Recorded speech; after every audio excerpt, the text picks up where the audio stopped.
राधे कृष्ण मित्रों, आप सभी को हमारे चैनल में स्वागत है। एक ऐसी कहानी उस तीर्थ की जहां से सीधे बैकुंठ जाती है आत्माएं। इससे जुड़ी संपूर्ण जानकारी इस वीडियो के माध्यम से बताऊंगी, बिना स्किप किए लास्ट तक देखना। वायु पुराण में गया जी की कथा।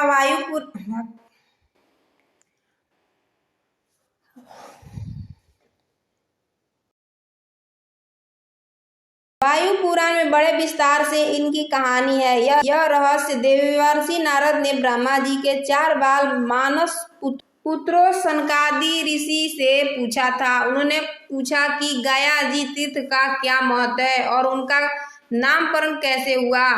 तब संत कुमार ऋषि ने एक कहानी के जरिए इस रहस्य को बताया था। वायु पुराण में गया महात्म्य खंड से इसका विस्तार में वर्णन है।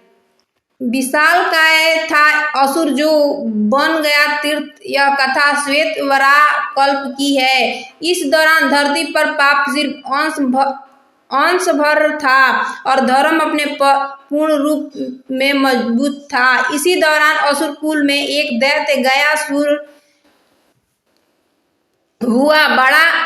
बड़ा होने पर वह भी अन्य दैत्यों की तरह विशालकाय और पर्वतकार हो गया। उसकी विशालता का अंदाजा ऐसे लगा सकते हैं कि उनकी उंगली की मोटाई की 1.5 योजन थी और उसका सारा शरीर 60 योजन लंबा था। धर्म के प्रभाव से गयासुर कोकाद्री नाम के पर्वत पर कठोर तप करने लगा। कई वर्षों तक बिना विचलित हुए तप करने से त्रिलोक में हाहाकार मच गया। बिना किसी आहार के और स्थिर होकर उसका तपस्या करने से देवता ऋषि सभी घबराए। उसकी तपस्या करने से देवता ऋषि सभी घबराए और ब्रह्मा जी के नेतृत्व में भगवान विष्णु के पास पहुंचे। उनसे विनती की और कहा, हे विष्णु जी, गयासुर बहुत बलवान हो गया है। उसे द्वारा समस्त पृथ्वी पर पवित्रता फैल रही है, जिससे यज्ञ कर्म और धर्म कृत निष्फल हो सकते हैं। कर्म का विधान भी खतरे में पड़ता दिख रहा है। कृपया उसे कोई ऐसा वर दे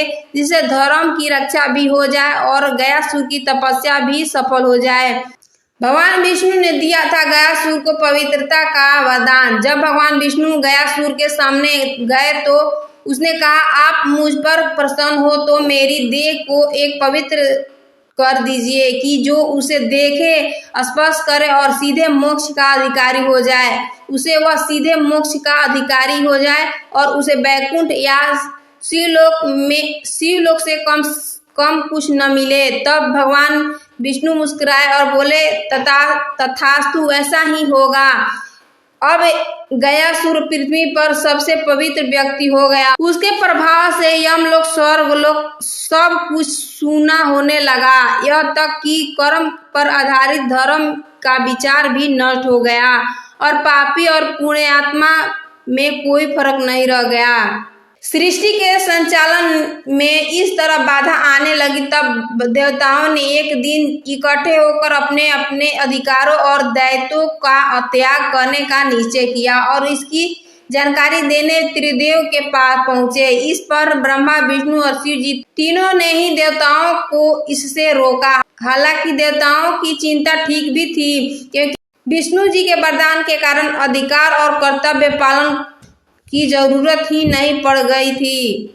गयासुर एक तरीके से कर्म के सिद्धांत को चुनौती दे रहा था। ब्रह्मा जी ने यज्ञ के लिए मांगी गयासुर की दह। यह सुनकर ब्रह्मा जी भी चिंता में आ गए। तब विष्णु जी ने सुझाव दिया कि ब्रह्मा, आप धरती पर किसी सबसे पवित्र तीर्थ पर यज्ञ का आयोजन कीजिए। महाविष्णु की आज्ञा से ब्रह्मा जी पृथ्वी पर भ्रमण करने लगे, लेकिन उन्हें धरती पर उन्हें एक भी ऐसा पूर्ण रूप से पवित्र स्थान नहीं मिला। तब वह महाविष्णु का संकेत समझकर गयासुर के पास पहुंचे और अपना प्रयोजन बताया। ब्रह्मा जी ने कहा, क्योंकि तुमने वरदान में सभी तीर्थों से अधिक पवित्र मांग ली है, इसीलिए तुमसे अधिक पवित्र कोई नहीं है। लेकिन मुझे महाविष्णु की आज्ञा में एक परम पावन यज्ञ करना है। तो वह कहा क्या करूं। ब्रह्मा जी के इस प्रश्न को सुनकर गयासुर सोच में पड़ गया और फिर बोला कि आपकी बात तो यह मुझसे पवित्र तो कुछ नहीं है। बस इसी एक वाक्य से गयासुर के भीतर अहंकार समा गया, क्योंकि अनजाने में ही अहंकार का प्रयोग कर लिया। मुझसे पवित्र कुछ नहीं, उसने भीतर अहंकार का विचार आया। इस विचार के कारण उसकी पवित्रता का तेज कुछ अंश कम हो गया। इस तरह ब्रह्मा देव ने गयासुर से उसका शरीर की यज्ञ के लिए मांग लिया, जिससे सहर्ष ही अपना शरीर ब्रह्मा जी के यज्ञ के लिए दान कर दिया। माया जी में किया गया श्राद्ध इतना बलशाली होता है कि एक बार यह किसी ने अपने पितृ का श्राद्ध कर दिया तो फिर कभी भी उनका श्राद्ध नहीं करना पड़ता है। इस स्थान पर तर्पण करने से मृत आत्मा को 7 यज्ञों 1000 यज्ञों का फल मिलता है और गुरु पत्नी गमन जैसे महापातक कंठपात भी कट जाते हैं। अगर आपको हमारा वीडियो अच्छा लगे तो चैनल को लाइक सब्सक्राइब दोस्तों को शेयर कर देना। धन्यवाद। राधे राधे।